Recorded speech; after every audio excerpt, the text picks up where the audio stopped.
Matt the Handy Contractor here. Today we're talking about changing out your breakers. This is a 30-year-old panel. It's a General Electric model. Most panels have some sort of label on the inside. This one's all old and torn up and everything else, but this is a GE PowerMark Plus load center. It's a 240 volt single phase panel, which means you have 120 on one leg and 120 on another leg. So you put them both together, like for instance, this is my air conditioner, which is only a 20 amp 240 volt breaker. This would be a 120 volt single, it's just one button, single circuit. This right here is the main. Most mains are up at the top and they're all numbered. This one happens to be a 100 amp main. To do this, you can, if you want, you could just hit this, turn it to off, and the rest of this panel will be dead with the exception of the two legs coming in from the meter outside. So everything else will be dead. I'm going to work on it live today, and we're going to be changing out, looks like this bottom 15 amp GE breaker.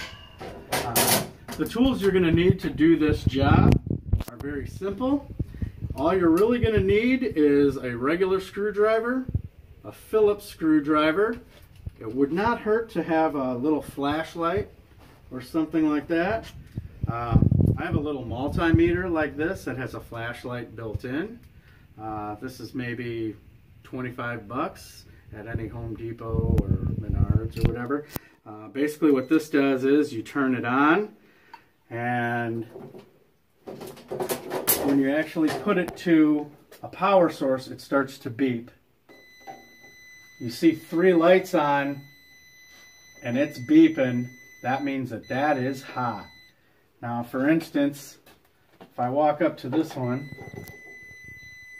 it's beeping, and as soon as I turn this, it kind of stops. The two kind of are on. It's like an induced type voltage. It's picking up some other stuff, but it clearly is only 2 lines now, and when you turn it back on, it's without a doubt 3. So we know that power was off. Now this is a good tool, but it does not guarantee something is on or off. It just gives you the idea, yes, it looks like that did the job. What you really need to do is use a multimeter similar to this one here. This is a Commercial Electric multimeter. And what you do is you turn it on to AC voltage. And there's a number of different ways that you can use this meter. For one, you can go right to the power source, to any ground. Really, if I had this open, there's a neutral bar right here I'm touching. That's showing you 123.3 volts. Voltage is a nominal number, which means it can range between 110 to 135, I've seen at some places. Now, if I go ahead and I turn this breaker off, and I do the same thing again, it should be showing me 0, or just a very low number, 0.034, which means that is definitely off. Now, that is a guarantee that it's off, and that you're not going to have a problem with this breaker. You wouldn't want to actually use this as something that would maybe possibly, if you could get hurt. This is just like a quick answer. Yes, it's off. It looks like it's off. You know, you always want to go to this to make sure. Anyway, I'm going to go ahead and take this panel cover off, and I'm going to show you how to change out the breaker.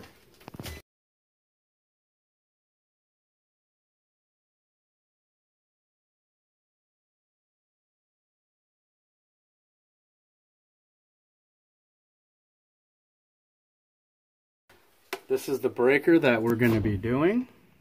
I'm going to turn that off. The breaker simply pops out just like that.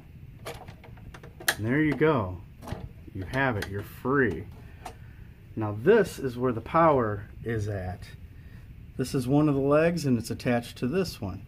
There's another leg that comes down from the top. That's one leg and that's two legs.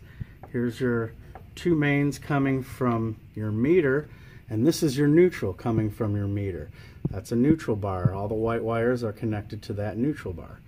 So that being said, it looks like this particular panel is every other. So this one, this one, this one, and that one. So what I did was I took this one off. Very simple.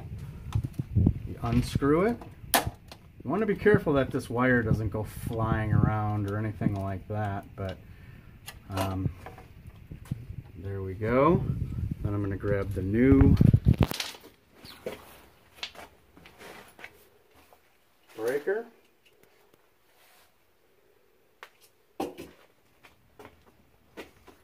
And I'm going to simply just put it right back in like that, and screw it on. Right now this wire is dead. There's nothing on this wire. There could be like back feeds and such, like stuff like that, but I've already tested it, so I know that it isn't. Now that I have the panel open like this, I can discuss right here our 240 volt breakers. Basically, it's the same thing. You can turn it off. You can just pop it out. And there it is. As you can see, this one shares with this one. This one shares with that one. They're on two separate things. These are both hot right now because my panel is on. If I turn this off, everything under here would be off. Anyway, that's all you do. That's how you do a 240 volt or 120 volt. This happens to only be a 20 amp breaker. So, and I guess I just have a small air conditioner, and that's it. Now, you just put it back in. I have it back on, and there you go. Now I have my air conditioner working again. I have this meter, but before I do, I'm going to show you one more meter reading. Again, you can use this. This actually has a flashlight built in. I can turn this on, and that is clearly showing and beeping loud as day. And when I touch my wire, I have absolutely nothing shows up there. So what I would do is I would turn my meter on. This is if you're just checking to see if you have a good breaker. Now, sometimes the breakers are just bad. You can touch one to the breaker wire and one to your neutral. That's usually the best way, and that shows you your power. Now, if you're going to check your mains, let's say a whole like 10 things aren't working, every other one doesn't work, one of these legs might be off. This is showing me 234.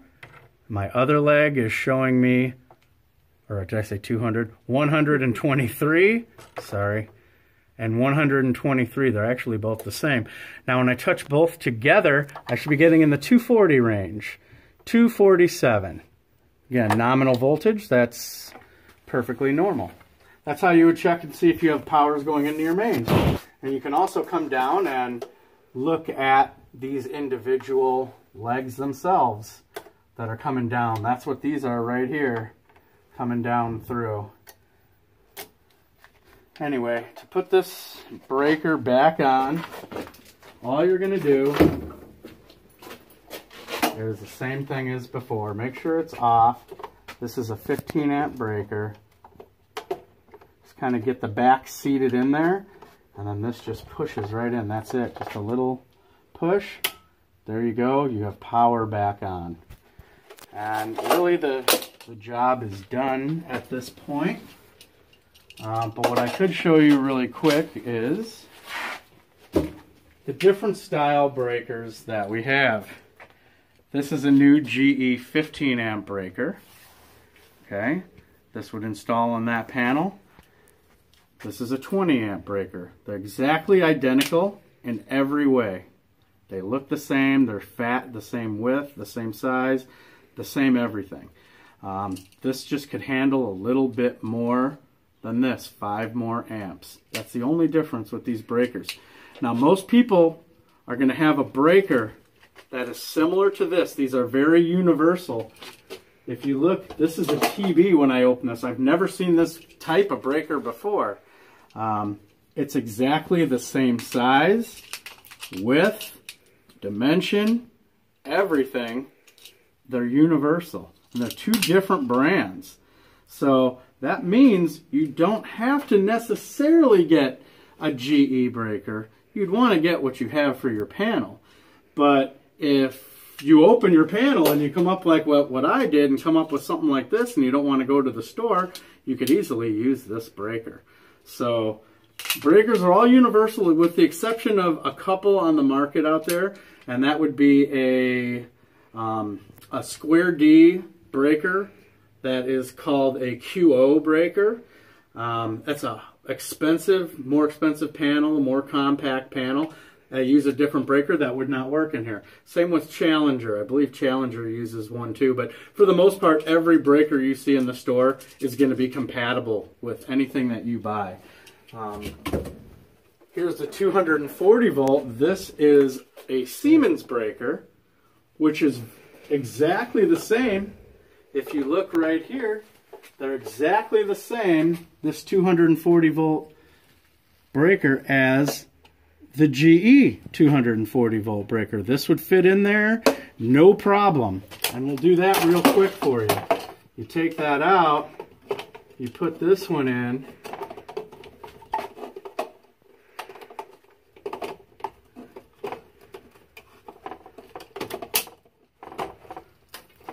There you go. 240 volt breaker, it fits. Sometimes there's a little bit weird here that may not fit with your panel. That's why I say to get one that is your panel style if you have that chance. Very easy process. The last breaker I want to talk about is called a split breaker.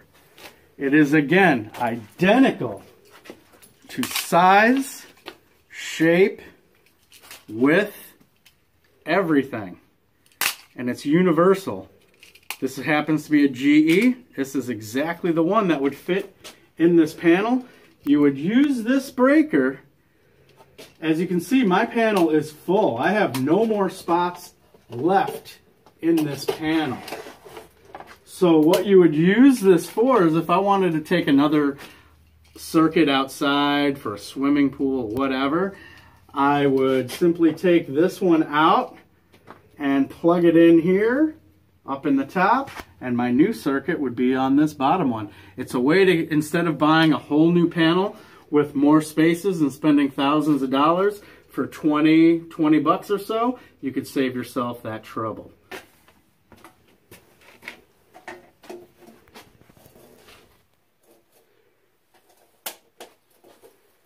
Okay, well, while putting this panel cover back on, there's one important thing I can tell you right off the bat. Panel covers are a pain. As you can see, this one's already given me a problem. You don't want to tighten it all the way. You just want to put it in so it doesn't fall out. If you tighten it, you're locked into whatever you're tightening it to. If it stays loose, it could move around in there. You may not be able to get your last screw or two in if you tighten it all the way. So I always don't do that. What I do is just kind of get them just barely going, maybe 4 or 5 turns, where it's still loose, where it'll move. And that way I know when I get to here, already if you look, you can't even see the holes. They're gone. I have to like finagle it around. And even when I get this one, that bottom one doesn't even show. So it's always these are always bent. I don't know why they make them so hard to go on, but this is always going to be the only way that you're going to be able to do this. And it's probably one of the more important things. At a point, sometimes this could be like the hardest part of the whole project, and it seems like it should be the easiest. Now this doesn't line up at all. I'm pushing it, it still doesn't make it. So I'm going to pull it out just a little to sneak it in there. And that's not even working great, but if I can get it now. Alright, so now I got it. Now you can go ahead and snug them all down.